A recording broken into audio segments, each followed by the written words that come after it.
The Road Not Taken by Robert Frost. The Road Not Taken describes taking a walk in the woods when suddenly Frost arrives at a fork in his path. Although he wanted to travel down both paths, he knew he had to make a decision to travel down just one of them. He looked as far down one of the paths as he could in an attempt to judge which path would be better. He took the other path because it seemed as if fewer people had walked down it. He decided to keep the other path for another day, but realized he would probably never come back to it.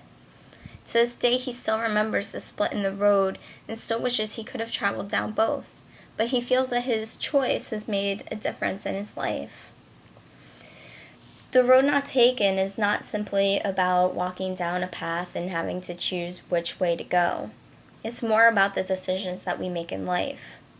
In life, we must make decisions much like the diverging paths.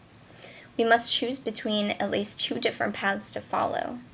We try to think about what will happen if we pick a specific choice, trying to look as far ahead as we can, but we are unable to see where the path will ultimately lead us.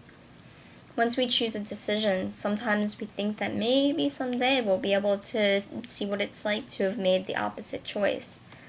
But once we choose a path in life, we don't usually end up coming back to the same place we were before we made our decision.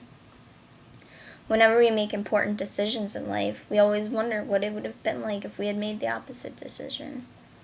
We ask ourselves, what if this instead of that?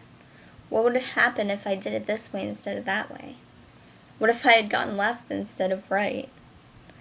However, we cannot change what we have decided in the past. Why? Because a time machine hasn't been invented yet.